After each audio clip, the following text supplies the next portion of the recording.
C'est la 34e année consécutive que l'Afrique est la destination de la première visite annuelle du ministre chinois des Affaires étrangères, une tradition instituée depuis 1991. Ce premier déplacement de l'année du ministre chinois des Affaires étrangères qui vise à coordonner la nouvelle session du Forum de coopération sino-africaine et à consolider l'élan d'unité et de coopération entre la Chine et l'Afrique a été bien accueilli par les Ivoiriens.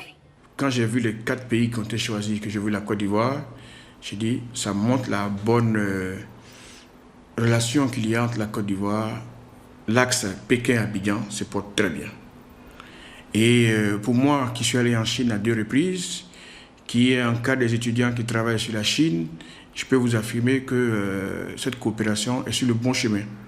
Surtout pour la Côte d'Ivoire, qui a beaucoup de défis à relever. Quand vous allez en Chine, quand vous voyez ce qui se fait en Chine, vous allez vous poser la question, mais pourquoi les Africains ne se tournent pas définitivement vers la Chine pour rattraper ce retard? Et donc cette visite vient consolider la bonne relation qui existe entre la Côte d'Ivoire et la Chine. Et je pense que cela augure de 2024-2025 meilleur dans les relations sino-ivoiriennes. Cela doit apparaître comme un honneur fait à notre pays pour le fait que la visite se termine en Côte d'Ivoire. Parce qu'aujourd'hui, la Chine est bien présente en Côte d'Ivoire. Elle contribue efficacement et très activement à l'essor de notre économie nationale. En témoignent donc les différents chantiers qui sont confiés à des entreprises chinoises. Que les relations sino-ivoiriennes ne restent pas au niveau institutionnel.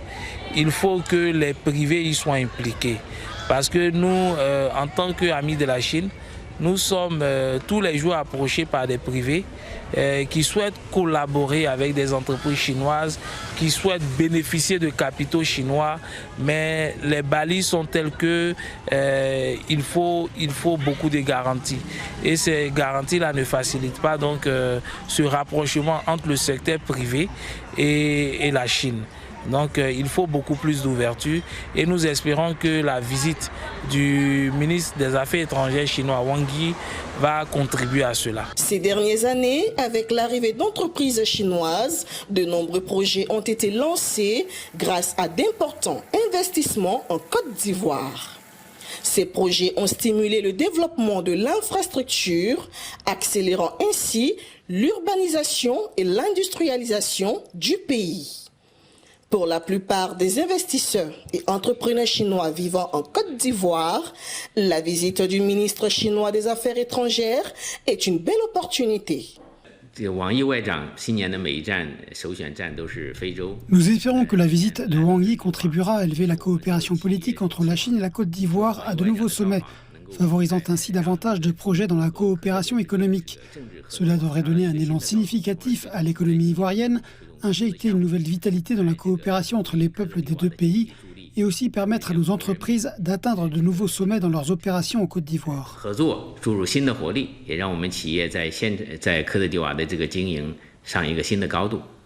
Je pense que la venue du ministre des Affaires étrangères Wang Yi en Côte d'Ivoire sera bénéfique car elle permettra de consolider le lien entre la Chine et la Côte d'Ivoire.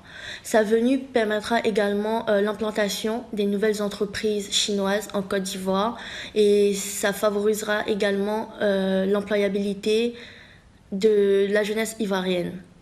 De plus, grâce à sa venue, il y aura également de nouveaux investisseurs sur le territoire ivoirien grâce à l'import-export de la Chine.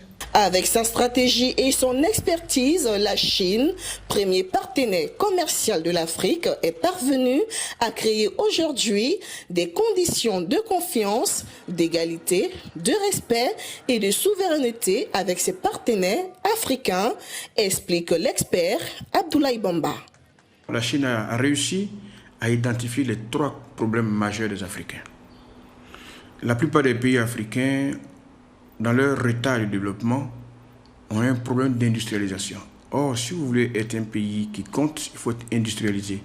Un pays industrialisé produit plus de résultats sur le plan économique. Les pays africains ont un retard considérable sur le plan de l'industrialisation. Et donc, en mettant l'accent sur ce point, la Chine touche à un point sensible. en aidant l'Afrique à décoller sur le plan industriel, c'est déjà une première chose. La seconde chose, au niveau de l'agriculture, l'essentiel de nos économies africaines repose sur l'agriculture. Or, la plupart de ces agricultures ne sont pas modernes, ne travaillent pas pour avoir des productions intensives. C'est plutôt le système traditionnel qui est encore là. Et avec notre incapacité à transformer nos matières premières. Vous voyez, ce que nous produisons, nous n'avons pas l'industrie nécessaire, la technologie nécessaire pour le transformer. D'où donc cette pertinence des choix de l'industrie et de l'agriculture. Le troisième élément, le talent. Vous savez, la première des matières premières, c'est l'homme. L'homme bien formé, la jeunesse bien formée, permet donc de produire des résultats inespérés. Et donc, développer l'industrie, moderniser l'agriculture, mettre l'accent sur les ressources humaines, je pense que si les Africains comprennent la pertinence et la nécessité de travailler dans ce sens-là, l'Afrique va connaître ce développement tant attendu. Notons qu'après sa tournée africaine, le ministre chinois des Affaires étrangères se rendra également au Brésil et en Jamaïque du 18 au 22 janvier. Christina Niaouré, CGTN français.